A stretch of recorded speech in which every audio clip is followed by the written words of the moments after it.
I smoothed the wrinkles from my black dress, the same one I wore to both Mom and Dad's funerals. 6 months of wear shows and the slight pilling at the shoulders, the loosened hem where I caught it on a wheelchair. The mahogany conference table stretches before me like a runway. My siblings perched along its length like vultures eyeing their next meal. Lisa taps her Mont Blanc pen against a leather portfolio, each click echoing through the conference room. Her Cartier watch glints as she checks the time again. David slouches in his Italian suit, scrolling through his phone while the twins, Sarah and Mark, whisper and giggle like they're still in high school instead of pushing 40. Ms. Blake? Mr. Patterson clears his throat. The family lawyer's wire-rimmed glasses catch the morning light as he shuffles his papers. Shall we begin? My heart pounds against my ribs. 3 years of 24-hour care, of sleeping in hospital chairs and learning to decipher medication schedules, of holding Mom's hand through chemo and cleaning Dad after his stroke sit, all comes down to this moment. Please proceed, Lisa answers before I can speak. Always the attorney, always in control. Mr. Patterson adjusts his glasses. The last will and testament of Margaret and James Blake, being of sound mind. The words blur together as memories flash through my mind. Mom's soft voice calling for water at 3 a.m. Dad's trembling hands as I helped him sign medical forms. The endless rounds of doctor's appointments, insurance calls, pharmacy runs. The graphic design business I built from scratch, now shuttered. The best friend's Napa Valley wedding I missed. The dating life I abandoned. The estate, including the family home at 247 Maple Street, all financial assets and personal belongings, shall be divided equally among our children. Lisa Marie Blake, David James Blake, Sarah Ann Blake, and Mark Thomas Blake. The room spins. I grip the edge of the table, my knuckles white. I'm sorry, what? Lisa's lips curl into a smirk. Mother always said those who truly care don't expect rewards. You should have gotten a real job instead of playing nurse, David mutters, not looking up from his phone. Some of us have actual career advantage. The twins exchange knowing looks. We should list the house right away, Sarah says, twirling her platinum hair. The market's hot in that neighborhood. Already have a realtor in mind, Mark adds. We can clear it out next weekend. Clear it out. Like the last 3 years meant nothing. Like the nights I spent organizing Mom's medications, the days I spent lifting Dad into his wheelchair, and the holidays I spent alone with them while my siblings posted Instagram photos from tropical beaches. All of it could be erased with a few signatures. I see it all again. Dad lying alone in that sterile hospital room, terrified and confused, while I made desperate calls to my siblings. I'm presenting at a conference in London, Lisa had said, her voice dripping with importance. The kids have soccer tournaments, David replied between clicks of his keyboard. We'll send flowers, the twins chirped in unison. The memory of writing checks for medical supplies while maxing out my credit cards burns fresh. The isolation of watching my social life crumble while my siblings carried on with their perfect lives. The way Mom's eyes would light up on the rare occasions the others visited, like they were doing her a favor just by showing up. My hands begin to shake. The pocket of my dress still holds the scraps of paper where I tracked every doctor's visit, every medication change, every small victory and setback. 3 years of my life documented in fragments. I stand abruptly, my chair scraping against the hardwood floor. The papers in my fists crumple as 40 years of being the good daughter, the reliable one, the caregiver, crystallize into a single moment of clarity. Sarah rolls her eyes. Oh, don't be dramatic, Caroline. But I'm not being dramatic. For the first time in my life, I see my family exactly as they are.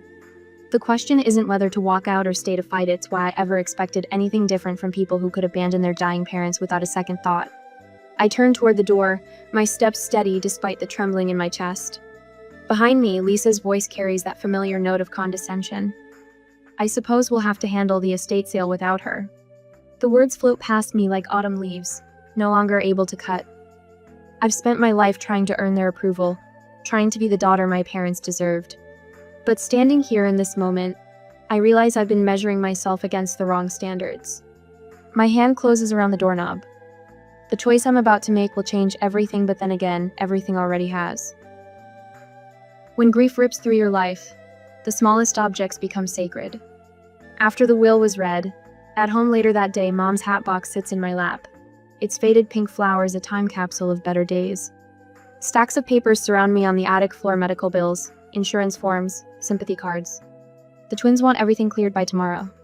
Under tissue paper and old photos, my fingers brush leather. A journal. The simple brown cover bears Mom's initials in gold. MRB. Margaret Rose Blake. My throat tightens as I lift it out. Mom's familiar cursive fills the pages, each entry dated over the past 3 years. I flip to the beginning, where her handwriting still flows steady and strong. May 15, 2022. Lisa called today. She says Caroline quit her business to take advantage of us, that she wants control of our finances. I told Lisa she must be mistaken. Caroline handles all our medical appointments, the shopping, everything. But Lisa showed me Caroline's credit card statements. So many charges. Lisa says we need to protect ourselves. The journal slips from my hands. My fingers go numb. Those charges were for hospital parking, pharmacy runs, medical supplies insurance wouldn't cover. Lisa knew. She had to know. I force myself to keep reading. Entry after entry reveals Lisa's poison, dripping into Mom's mind while I changed bed sheets and crushed medications into applesauce. The 3rd of August, 2022. David says we should update our will. He knows people who can help make sure Caroline can't access anything once we're gone. It breaks my heart, but we have to think of the other children too. My phone buzzes. A text from Lisa. The estate sale starts at 9 a.m. sharp. Don't even think about showing up. I grab my laptop and pull up the family bank statements. There are transfers to Lisa's account during Dad's last hospital stay. Checks to David's investment firm while Mom underwent chemo. The twins' names on withdrawal slips dated days after the funeral. You won't get away with this. My whisper echoes through the empty attic. But they already have. A soft knock startles me. Angela, Mom's night nurse, peers through the attic door. Her scrubs are wrinkled from a 12-hour shift at the hospital. I heard about the will. She steps inside, careful of the lowered ceiling. It's not right, what they did. I saw how hard you worked, Caroline. Every single night. They told Mom I was stealing from her. My voice cracks, while I maxed out my cards paying for her care. Angela's dark eyes flash. I kept records, you know. Every medication, every treatment you handled, every time your siblings said they were too busy to help. She pulls out her phone. The state takes elder abuse seriously. Financial exploitation, too. Before I can respond, my phone chimes with another text. Mrs. Henderson, Mom's best friend from church. Meet me for coffee tomorrow. I have things you need to hear. A third message appears. Jake, my former lead client. Still need that website redesign. Can work remote, just say the word. Footsteps thunder up the attic stairs. Sarah bursts in, her platinum hair bouncing. You're still here? Lisa says if you don't leave, she'll call the police. She's already talking to her lawyer friends about a restraining order. I clutch Mom's journal tighter. I have every right to be here. Not anymore. Mark appears behind his twin. We own the house now. All of us except you. He dangles a key ring. Locks change tomorrow. My gaze falls on the bank statements scattered around me, the evidence of their betrayal in black and white. You think you've won? Sarah rolls her eyes. Give it up, Caroline. No one will believe the jealous little sister who couldn't hack it in the real world. My credit cards are maxed, my savings depleted. But Mom's journal burns in my hands like a torch, illuminating the truth. I gather the statements and photos, sliding them into my bag with the journal. Angela watches from the doorway, phone still recording. My siblings may own the house, but they don't own my dignity. Or the truth. Later that night, at my apartment, the restraining order landed on my kitchen table with a soft thud. 3 pages of Lisa's manufactured concern about my emotional instability and erratic behavior. My coffee grows cold as I read her perfect penmanship, each stroke calculated to paint me as a woman unhinged by grief. My phone buzzes. A text from Sarah's college roommate. Is it true about your breakdown at the hospital? David mentioned something. The estate sale notice follows 2 days later. Saturday, 10 a.m. No warning, no chance to save Mom's recipe cards or Dad's vintage record collection. I drive past the house at dawn, watching strangers paw through 30 years of memories. A woman carries out Mom's cherished Hummel figurines. A teenager struggles with Dad's leather armchair, the one where he taught me to read. My throat burns. I pull over, hands trembling on the steering wheel, and reach for my phone. The camera steadies me as I document everything. The overflowing dumpster of family photos, the pile of Dad's books headed for recycling, Lisa supervising it all in her tailored pantsuit. "You can't just throw away their lives," I whisper, hitting post on the video. The comments flood in within minutes. Former neighbors, Dad's golf buddies, Mom's church friends. Each share amplifies the truth Lisa tried to bury. That evening, my meditation app chirps its gentle reminder. 20 minutes of guided breathing while my laptop updates the spreadsheet tracking every document, every conversation, every small betrayal. My therapist calls it strategic healing. I call it survival. The letter from Riverside Bank arrives unmarked. Inside, account statements dating back 5 years. Mom's secret savings account, built one Social Security check at a time. The post-it note in her shaky handwriting. For Caroline, who remembers to bring flowers. My lawyer's eyes light up the next day we meet at her office. "This changes everything. They can't claim you had no financial stake when your mother clearly intended." I get up abruptly, without giving her the chance to finish, and the next thing I know is I am in my car heading to meet Lisa. The country club dining room hushes as I push through the heavy oak doors 15 minutes later. Lisa's Thursday lunch group scatters like startled birds, pearls clutched, wine glasses frozen midair. My sister's perfect composure cracks for just a moment. "What are you doing here?" Lisa's voice carries across the silence. "This is a private club." I place the bank statements on her white tablecloth. Red wine sloshes as her hand jerks back. "Mom kept records, Lisa. Of everything." "You're making a scene." Her whisper could cut glass. "Security will remove you." "Let them." My voice stays steady. "I'm sure these ladies would love to hear how you handled Mom's cancer treatments. How you were too busy with your corner office while I changed her bandages. How Dad..." "That's enough." Lisa stands, her chair scraping marble, but the damage spreads through whispers and sidelong glances. Her carefully curated social circle witnesses the first crack in her facade. I just grab the papers and furiously go out. An hour later in front of the hospital, Angela meets me in the parking lot, her nurse's scrubs wrinkled from a double shift. "I kept my own records," she says, pulling a thumb drive from her pocket. "Times, dates, which of you showed up, which of you didn't." The hospice ethics board takes this stuff seriously. Mrs. Henderson from next door brings coffee and 40 years of observations. She said she saw us from inside the hospital and wanted to help. "Your mother talked to me, you know." About Lisa's suggestions for changing the will. About David's late-night visits with papers to sign. After the conversation, I sat in my car, silent tears falling down. That moment Jake calls because of design clients. "I've set up your remote workspace. Full access to the agency's resources. Lisa can't starve you out if you're earning again." The reporter's business card appears in my mailbox after the conversation with him. Local news, but she has contacts at bigger outlets. "Elder abuse is an epidemic," she says. "Your story matters." Later at my lawyer's office again. My hands shake as I open the last file from the accountant. Dad's signature on the transfer papers shifts subtly across months of documents. The slant changes, then corrects, then changes again. Lisa's law degree didn't teach her that stroke patients' handwriting doesn't magically improve. Financial elder abuse, my lawyer says, scanning the forgeries. The DA takes that seriously these days. Later that night, at my small apartment, Lisa's phone calls start at midnight. First threats, then bargaining. By sunrise, she's remembering childhood moments of sisterly bonds, attempting to rewrite our history. I let them go to voicemail, each desperate message another piece of evidence. The meditation app chimes again. Today's lesson: letting go. I sink into the rhythm of my breath, finally understanding that I never needed their approval. Every bedpan emptied, every medication sorted, every moment spent easing my parents' fear, those were acts of love, not down payments on an inheritance. The next couple of days, my legal team assembles through a network of referrals. Healthcare advocates, elder law specialists, forensic accountants. They take the case pro bono, drawn by the paper trail I've built. The evidence fills 3 bankers' boxes: visitor logs, bank statements, medical records, witness statements. The manila envelope arrives without a return address on Wednesday. Inside, a USB drive and a note.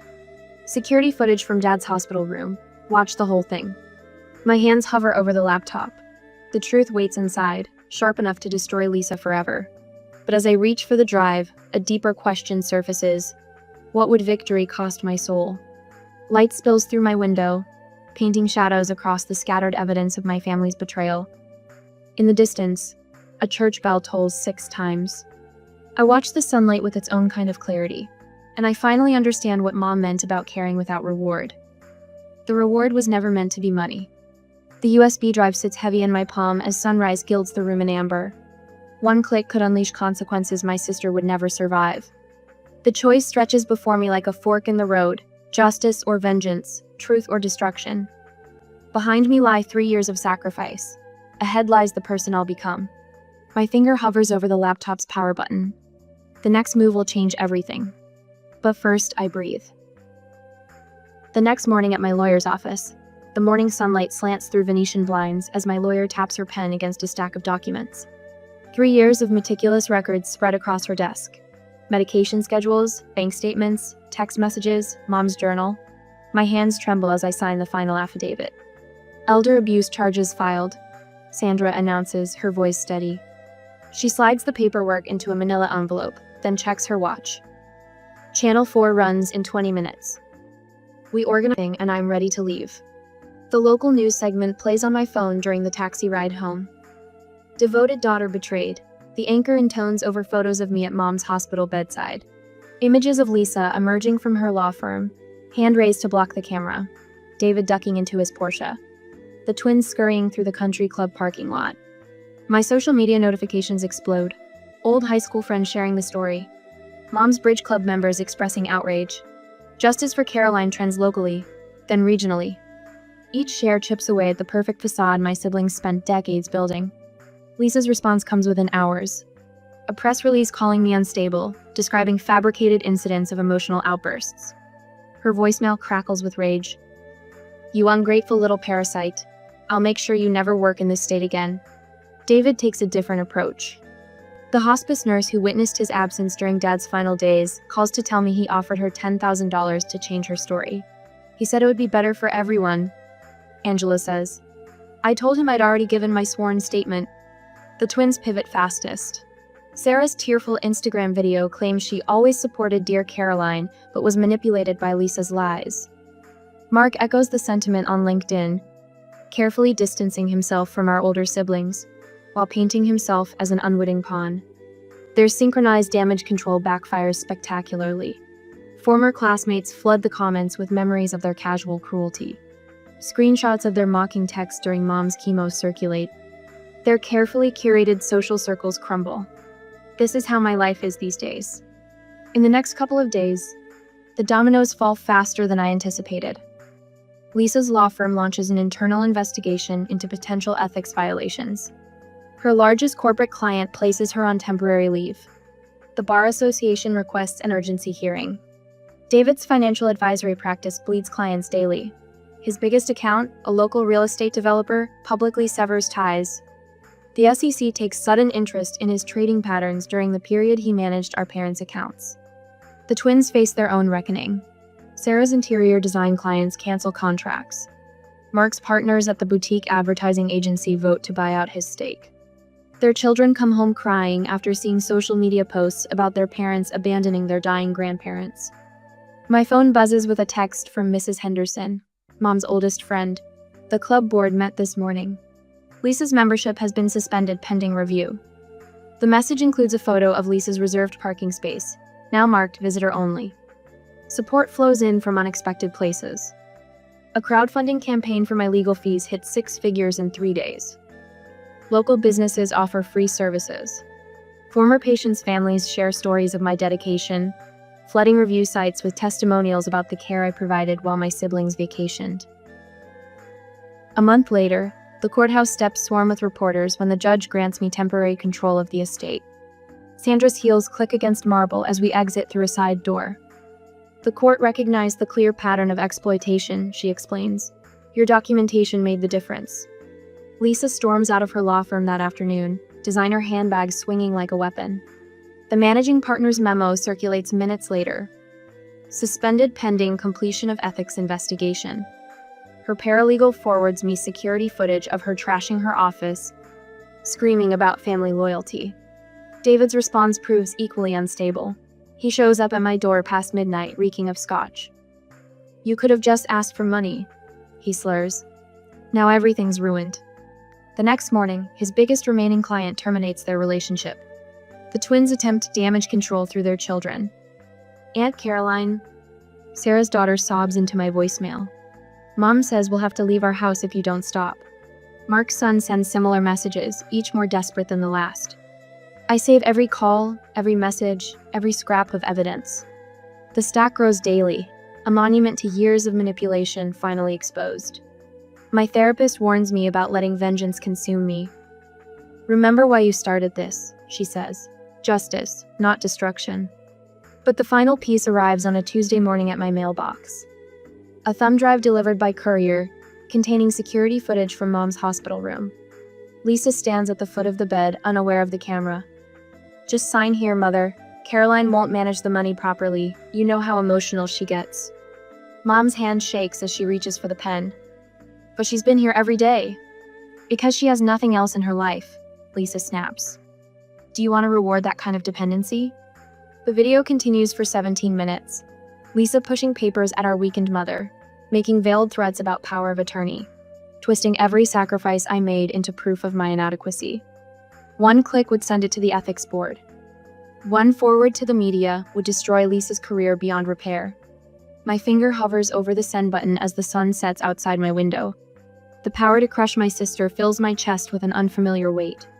My phone lights up with another message from one of the twins' children. But my gaze fixes on the framed photo beside my laptop. Mom and Dad on their 50th anniversary, before the illnesses began. Their smiles radiate the kind of love my siblings never understood. The thumb drive feels heavy in my palm. The choice stretches before me like a forked path. Vengeance or something harder to grasp. The truth about family lies somewhere in the space between justice and mercy. I open my email and begin to type. 2 days later, we gathered again at the lawyer's office. Lisa's Mont Blanc pen taps against the mahogany conference table. Her Cartier watch catches the afternoon sun as she slides a thick manila envelope toward me. 25% of the estate. Signed today, and this all goes away.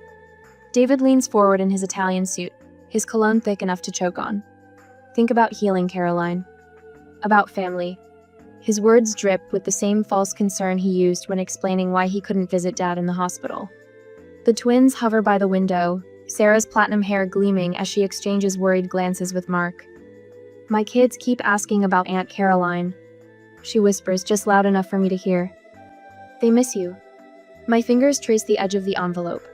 3 years of 24-hour care reduced to a number on a check. The memory of Mom's hand in mine during her final chemotherapy session floods back her papery skin, the quiet strength in her grip, the way she smiled even through the pain.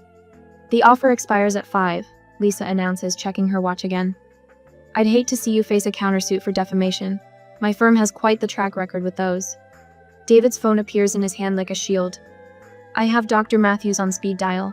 He's happy to testify about your mental state during Mom and Dad's illness. The stress, the isolation, who could blame you for breaking down? A manila envelope slides across the table from Mark. Someone left this at my house.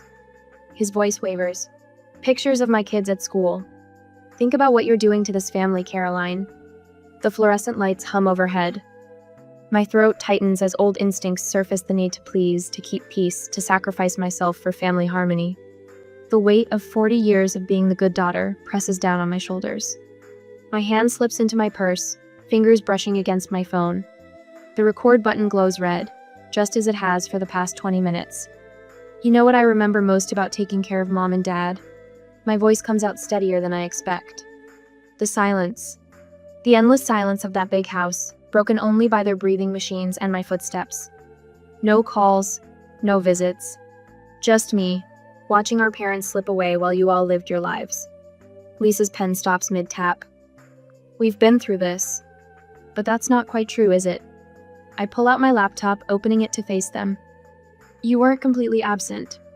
There were the withdrawals from their accounts, always small enough to stay under the radar. The changes to their will, conveniently timed after Dad's first stroke. The emails to their doctors, painting me as unstable, paranoid. David's face pales as his own email appears on screen. Where did you? Mom kept everything, David. Every bank statement, every email, every letter. And I had 3 years alone in that house to find them all. The twins shift toward the door, but I'm not finished. Did you know Lisa's been under investigation by the Bar Association? 3 other clients with similar stories, family members written out of wills, mysterious account transfers, sudden changes in power of attorney. Lisa's manicured nails dig into her leather portfolio. You're lying. The partners at Harrison and Schmidt might disagree. They received quite the interesting package this morning. I turned to David. Just like the SEC received documentation about certain creative accounting practices at Blake Financial. Funny how patterns emerge when you start looking. Sarah's designer heels click against the floor as she backs away. Mark, we should. Sit down. My voice cracks like a whip. You don't get to run from this. Not anymore. The conference room door opens. A man in a press suit enters, followed by 2 others. Miss Blake, I'm Special Agent Thompson. We'd like to ask you all some questions about the estate of Margaret and James Blake. Lisa lunges for her phone. The agent's hand closes over it. That won't be necessary, Miss Blake. We have everything we need right here. The next hour unfolds like a scene from the crime shows Dad used to love. Agents documenting evidence. Lisa's perfectly crafted mask crumbling as they detail the pattern of elder abuse spanning multiple clients. David slumping in his chair as his financial house of cards collapses. It was supposed to be mine. Lisa's voice breaks. Her mascara leaves black trails down her cheeks. I was the successful one, the one who made something of herself. But they always loved you more. Always talked about sweet Caroline, artistic Caroline, caring Caroline. David stares at his hands. The gambling started small, just a way to blow off steam. Then the market crashed, and clients started asking questions. I needed the money, just to keep things afloat. We didn't know. The twins speak in unison like they did as children. Lisa said you were taking advantage of them, that you were turning them against us. I stand, gathering my evidence into my briefcase. The leather is worn, scuffed from countless trips to doctors' offices and hospital rooms. You had 3 years to see the truth. 3 years to show up, to help, to be family. You chose this. The agents lead my siblings away. Through the conference room windows, I watch reporters gathering, cameras ready. By nightfall, the Blake family name will be splashed across every news channel in Connecticut. My phone buzzes a text from Nurse Angela. You did it. They're finally facing justice. But as I watch my family being escorted to waiting cars, handcuffs glinting in the afternoon sun, a hollow ache spreads through my chest. I've won everything: the house, the estate, the truth exposed at last. Standing alone in the conference room, I remember Mom's last coherent words. Love them anyway, Caroline. Family is all we have. The setting sun paints the mahogany table blood red. I've won the battle for justice, but the cost stretches before me like a shadow with no end. The choice I've made will define not just my future, but my soul. My fingers brush the silver locket at my throat, Mom's last Christmas gift. Inside, a tiny photo of all of us as children, smiling, innocent, whole. I close it with a soft click that echoes through the empty room. Some victories taste like ashes. Some truths cut deeper than lies. But as I shoulder my briefcase and walk toward the door, I know I've chosen the only path I could live with. Behind me, Lisa's Mont Blanc pen lies abandoned on the table, its golden nib catching the last ray of sunlight like a tear. 6 months later, the sunlight streaming through floor-to-ceiling windows bathes my new office in golden warmth. I pause at my desk, fingers hovering over the keyboard as I admire the hand-painted sign above my door. Blake Senior Care Advocacy Center. 6 months after the courtroom showdown, In the Family home has transformed into something Mom and Dad would have truly appreciated. My phone buzzes. Another desperate daughter seeking guidance about her parents' care. I don't know what to do, she whispers. My siblings keep saying I'm trying to steal their inheritance. Come in tomorrow at 10, I tell her, my voice steady with the confidence that once eluded me. Bring any documentation you have. We'll figure this out together. The words flow naturally now. Each call reminds me why I converted the sprawling Victorian into a haven for caregivers facing family exploitation. Where the formal dining room once hosted awkward holiday dinners, support groups now gather. Its study has become a legal resource library. Mom's garden supplies fresh herbs for the cooking classes, teaching nutritious meals for special diets. A knock at my door pulls me from my thoughts. Caroline? Angela peeks in, her nurse's scrubs replaced by a sharp blazer. She transitioned from bedside care to leading our medical advocacy program 3 months ago. Her from the Times is here for your interview. I stand, smoothing my emerald silk blouse, a color I never dared wear in my caregiver days of practical blacks and grays. Send her in. The reporter's first question cuts straight to the heart. What made you choose helping others over pursuing further legal action against your siblings? I consider the framed photo on my desk mom and dad on their 50th anniversary, their smiles radiant. Revenge would have made me like them. This way, their legacy creates positive change. After the interview, I check my calendar. Dinner with Jake tonight. Our relationship bloomed slowly from friendship into romance, built on his unwavering support during my darkest days. He never saw me as broken or bitter, just becoming. My therapist says that's the difference, as surrounding myself with people who value growth over judgment. Weekly sessions helped me understand how decades of family dynamics shaped my self-worth. Now I recognize manipulation before it takes root. The afternoon brings a call that tests my progress. Caroline? It's about Aunt Margaret. She's had a stroke. Lisa's voice, sharp with calculated concern. The old Caroline would have dropped everything, rushed to be the family savior. Instead, I take a deep breath. I'm sorry to hear that.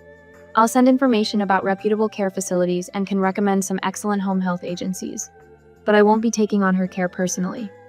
But you're so good at this sort of thing, Lisa presses, familiar manipulation coating her words like honey. Yes, I am. That's why I run an advocacy center helping hundreds of families navigate elder care with dignity. I'll email you our resources. Professional, firm, free. After hanging up, I don't feel guilty. Growth. The late afternoon sun casts long shadows as I lead our newest support group.